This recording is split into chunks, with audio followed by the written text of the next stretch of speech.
Voice of పిఎస్ఆర్కి మిత్రులందరికీ మరోసారి స్వాగతం.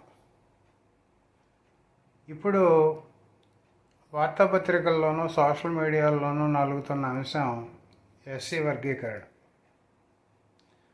ఈ ఎస్సీ వర్గీకరణ మీద ఇరు వర్గాలు కూడా ఎవరి ప్రయోజనాలు వాళ్ళ దృష్టిలో పెట్టుకొని వ్యాఖ్యానించడం జరుగుతుంది.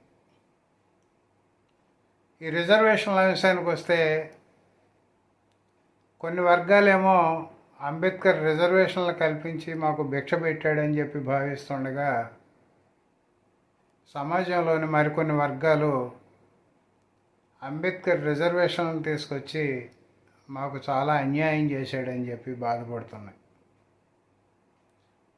నిజానికి అసలు రిజర్వేషన్లు అనేవి ఎందుకు ఉనికిలోకి వచ్చాయి, దాని వెనుకున్న అసలు కారణాలు ఏమిటి అనే దాని మీద చాలా మందిలో అవగాహన లేదని వాళ్ళు తరచుగా మాట్లాడే మాటలను బట్టి మనకు అర్థమవుతుంది.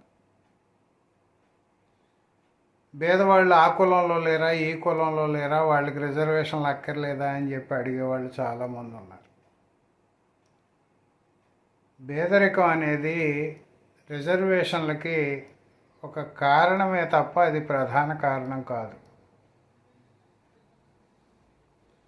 అవిద్య, సామాజిక సాంస్కృతిక వెనుకబాటు, ఇతర కులాల చేత అణగదొక్కబడిన కారణంగా నాగరికతకు దూరంగా ఉండడం, వాళ్ళ సాంప్రదాయాలు, వాళ్ళ పండుగలు ఆచరించుకునే తీరుతెన్నులు ఆధారంగా ఈ సమాజంలో వెనుకబడి ఉన్న వర్గాలకు ఊతం కల్పించేందుకు ఏర్పాటు చేసినవే రిజర్వేషన్లు. వాటికి ప్రధాన కారణం ఆర్థిక ప్రాతిపదిక కాదు. ఇవాళ రిజర్వేషన్లు పొందుతున్న వర్గాలు చదువుకోవడానికి హక్కు వచ్చి ఎంతకాలం అయిందన్న ప్రశ్న కూడా చాలామంది వేసుకోవడం లేదు. నిజానికి రిజర్వేషన్లు అంబేద్కర్ కాలం నుంచి రాలే. అంతకు ముందు నుంచి రిజర్వేషన్ల అవసరం మీద గొంతెత్తిన వాళ్ళు చాలామంది ఉన్నారు. అంబేద్కర్ కంటే ముందుగానే రిజర్వేషన్లు కల్పించిన సంఘటనలు కూడా ఉన్నాయి. ఆంగ్లేయులే కొన్ని రిజర్వేషన్లు తీసుకొచ్చారు స్వాతంత్రానికి పూర్వమే. ఇవాళ ప్రస్తుత అంశం ఎస్సీ వర్గీకరణ కాబట్టి నేను మిగతా అంశాల జోలికి పోవట్లే. వాటి గురించి వేరే వీడియోల్లో అవసరాన్ని బట్టి చర్చిస్తాను. ఎస్సీ రిజర్వేషన్ల కోటాలో మనకి తెలిసి తరచుగా వీధులకు ఎక్కి, పత్రికలకు ఎక్కి, ఉద్యమాలు చేసి వార్తల్లో నిలుస్తున్న వ్యక్తులు మాలలు, మాదిగలే కాబట్టి ఎస్సీలు అంటే మాలలు, మాదిగలే అనే అభిప్రాయం చాలామందిలో ఉంది. నిజానికి ఆ భావన తప్పు. ఎస్సీ రిజర్వేషన్ కోటాలో 60 కులాల వరకు ఉన్నాయి. ఆ 60 కులాల్లో ఎస్సీలో డక్కల అనే ఒక కులం కూడా ఉంది. డక్కల కులం వాళ్ళు మాదిగల కంటే హీనంగా బతికేటువంటి కులం. వాళ్ళు మాదిగల్ని తమ చక్రవర్తులుగా భావిస్తూ మాదిగల ఇళ్లకు మాత్రమే వెళ్ళి అడుక్కునేటువంటి వృత్తిగా గల కులం డక్కలు. ఈవేళ ఎస్సీ అనగానే మాల మాదిగలే గుర్తుకు రావడానికి ప్రధాన కారణం ఏమంటే, ఇతర కులాలతో పోల్చి చూసినప్పుడు సంఖ్యాపరంగా మాల మాదిగలు లక్షల్లో ఉండగా మిగతా వాళ్ళ దరిదాపుల్లో కూడా లేరు సంఖ్యాపరంగా. అందువల్లనే ఎస్సీలు అంటే మాలమాదిగలే ముందుగా గుర్తొస్తారు. మనకు తెలిసి కూడా చాలా ప్రభుత్వ కార్యాలయాల్లో ఎస్సీ ఉద్యోగులు అంటే మాలలు, మాదిగలే కనిపిస్తారన్నది వాస్తవం. మిగతా కులాల్లో చాలా వరకు ఆ రిజర్వేషన్ ఫలాలని అందుకోలేని స్థితిలోనే వాళ్ళంతా ఉన్నారు. ఈవేళ మాదిగలు ఎంఆర్పిఎస్ పేరు మీద మాకు వర్గీకరణ జరగాలి, మా జనాభా ప్రకారం మాకు ఎంత కోటా రావాలో అంత కోటా రిజర్వేషన్లు ఇవ్వాలనే డిమాండ్ని ఎందుకు తెచ్చారన్నది కూడా మనం పరిశీలిస్తే అసలు విషయం ఏమిటన్నది కాస్త అర్థమవుతుంది. మనం ఏ ప్రభుత్వ కార్యాలయంలో చూసినా ఎస్సీ ఉద్యోగులను కనుక పరిగణనలోకి తీసుకుంటే అందులో మాల కులానికి చెందిన ఉద్యోగులు అధిక శాతంలో ఉంటారన్నది వాస్తవం. ఇది కొంతమంది అంగీకరించకపోవచ్చు. నేను ప్రభుత్వోద్యోగిగా పనిచేశాను కాబట్టి మా డిపార్ట్మెంట్లోనే కాకుండా అనేక డిపార్ట్మెంట్లలో ఈ పరిస్థితిని గమనించాను కాబట్టి ఈ మాట చెబుతున్నా. ఎస్సీలో ఎక్కువగా ఉద్యోగాలు పొందుతున్నది మాలలు, ఆ తరువాతి స్థానమే మాదిగలది. కానీ సంఖ్యాపరంగా అంటే జనాభా పరంగా చూస్తే మాలల కంటే మాదిగల జనాభా ఎక్కువగా ఉంది. ఎస్సీలో మాలమాదిగలు ఉన్నప్పటికీ కూడా మన హిందూ మతంలో ఈ దేశంలో కొనసాగుతున్న వివక్ష ప్రకారం చూస్తే మాలలు తాము మాదిగల కంటే నిచ్చెన మెట్ల వ్యవస్థలో పైన ఉన్నామని భావిస్తున్న మాట వాస్తవం. ఈవేళ ఎస్సీ వర్గీకరణకి సుప్రీంకోర్టు ఆమోదం తెలపగానే మాదిగలు సంబరాలు జరుపుకుంటుంటే మాలలు ఎస్సీల ఐక్యతను చీలగొట్టడానికి, మాలో మాకు తగాదాలు పెట్టడానికి ఈ వర్గీకరణ అంశాన్ని కొంతమంది తెరపైకి తీసుకొచ్చారని చెప్పి ఆరోపణ చేస్తున్నారు. నేనైతే ఈ ఆరోపణతో ఏకీభవించలేను. ఎందుకు అంటే ఈవేళ రిజర్వేషన్ల ప్రకారం ఉద్యోగాలకు వస్తున్న అధిక శాతం మంది మాలలు ప్రభుత్వ కార్యాలయాల్లో మాదిగలతో స్నేహపూర్వక సంబంధాలు కొనసాగిస్తున్నారు తప్ప కార్యాలయాలు వదిలి బయటకు వస్తే మాదిగలతో వాళ్ళకి స్నేహపూర్వక సంబంధాలు కానీ బంధుత్వాలు కానీ లేవు. మాలలు మాదిగలను పెళ్లి చేసుకోవడానికి సిద్ధపడరు. ఇవాళకి కూడా గ్రామాల్లో మాలపేటలు ఒక పక్కన ఉంటే మాదిగపేటలు మరో పక్కన ఉంటున్నాయి. ఇది వాస్తవమా కాదా? నా అనుభవంలో చిన్న సంఘటనని ఇక్కడ వివరించదలిచాను. నేను 25 సంవత్సరాలకు పైగా నేత్రదాన రంగంలో పనిచేస్తున్నాను. నేత్ర సేకరణలు చేస్తున్నాం. ఈ క్రమంలో మా జిల్లాలో ఉన్న ఒక ఐ హాస్పిటల్తో నాకు మంచి సన్నిహిత సంబంధాలు ఉన్నాయి. ఆ ఐ హాస్పిటల్లో మాల కులానికి చెందిన ఒక అమ్మాయి పనిచేస్తోంది. ఆ అమ్మాయికి పెళ్ళి కావాల్సి ఉంది. మా డిపార్ట్మెంట్లో ఎస్సీ ఉద్యోగిని ఒక ఆవిడ దగ్గర ఈ విషయం ప్రస్తావిస్తే మా తమ్ముడికి చేసుకుంటామని చెప్పి ఆవిడ ముందుకు వచ్చింది. తీరా ఆవిడ ముందుకు వచ్చిన తర్వాత కులం గురించి ఆవిడ మేము మాదిగలం అండి అని చెప్పింది.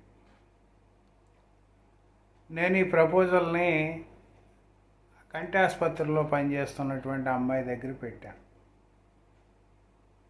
ఆ అమ్మాయి వెంటనే, సార్ మేము మాలలం, వాళ్ళు మాదిగలు అంటున్నారు, ఇప్పటికే రోడ్లెక్కి 2 కులాలు కొట్టుకుంటున్నాయి, పెళ్లి చేసుకుంటే మా కాపురం ఎలా ఉంటుందో తెలియదు, నేను చేసుకోలేను సార్ అని చెప్పింది అమ్మాయి. అంటే ఏమిటి?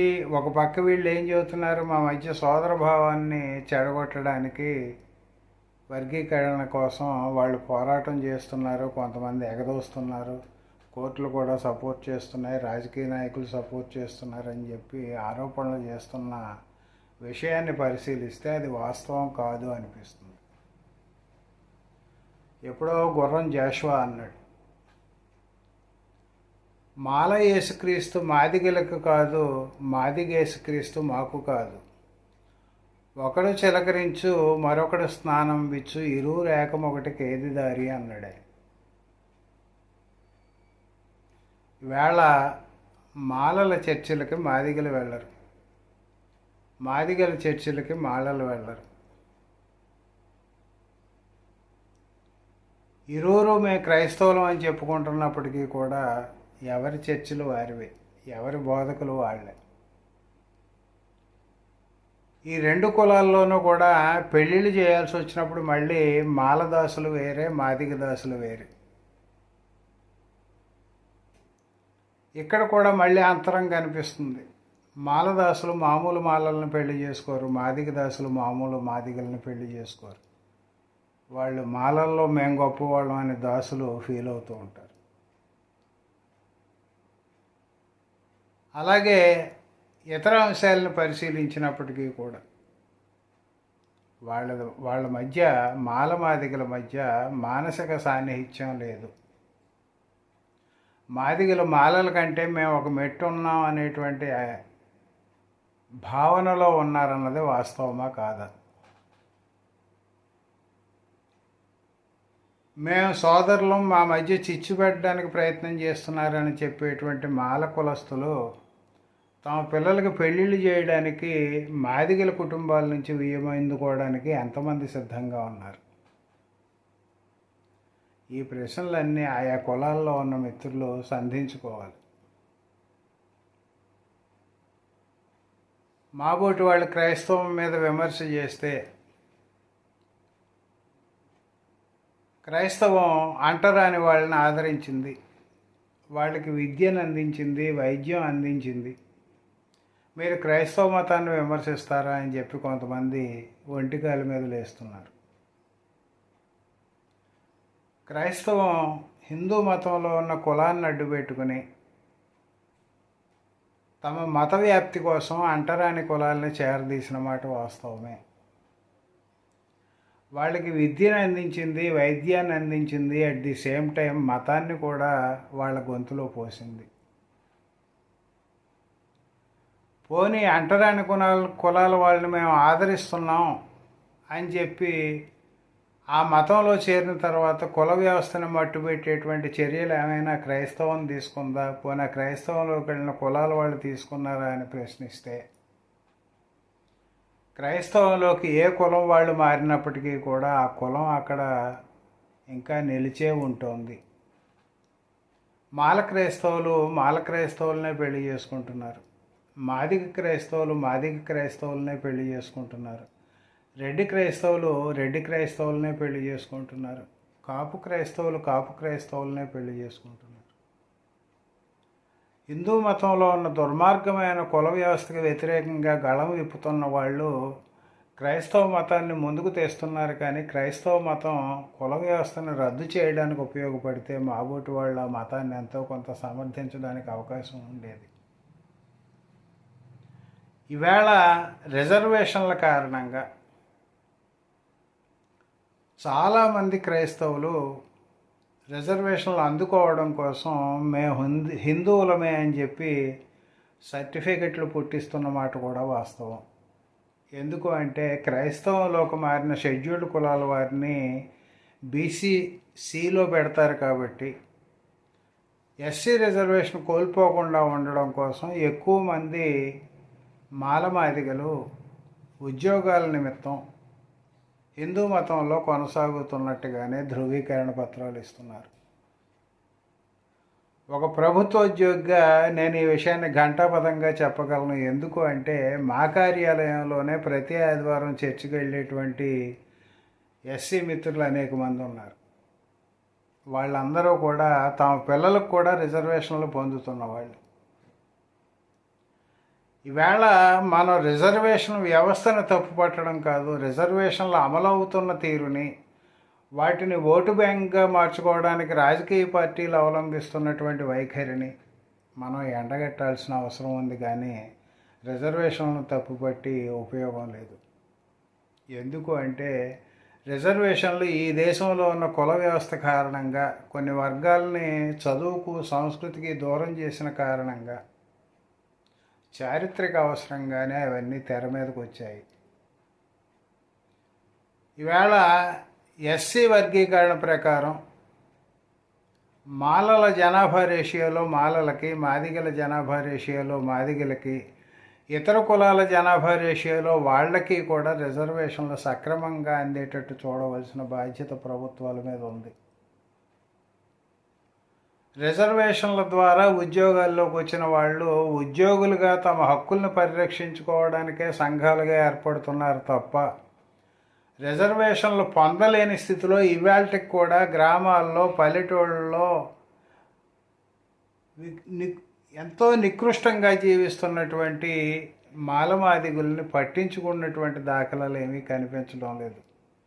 ఈ విషయం మీద కూడా ఎస్సీ ఎస్టీ ఎంప్లాయీస్ అసోసియేషన్లో దృష్టి సారించవలసిన అవసరం లేదా? ఎప్పుడైనా వారి పల్లెలకు వెళ్ళారా? తాము క్రీమీ లేయర్గా మారితే తమ కుటుంబానికి రిజర్వేషన్లు ఒప్పుకోవడానికి సిద్ధపడుతున్న ఎస్సీలు ఎంతమంది ఉన్నారు? రిజర్వేషన్ ఫలాలు అందుకోలేని స్థితిలో ఉన్న వాళ్ళని ఎడ్యుకేట్ చేయడానికి, వాళ్ళని ఆ స్థాయికి తీసుకురావడానికి ఈ సంఘాలు ఏమైనా చేసింది ఉందా? ఇటువంటి విషయాలన్నీ కూడా ఎస్సీ మిత్రులు ఆలోచించుకోవాల్సినటువంటి అవసరం ఉంది. నాబోటి వాళ్ళు మాట్లాడినా నీకెందుకు ఈ విషయాలని చెప్పి కొట్టిపారేయడం తేలికే, కానీ ఇవన్నీ చాలామంది సంధిస్తున్నటువంటి ప్రశ్నలు. ఆలోచించండి. మరికొన్ని అంశాలతో తదుపరి ఈ విషయం మీద మరిన్ని వీడియోలు చేయదలిచానని చెప్పి మనం చేస్తూ సెలవు తీసుకుంటున్నాం.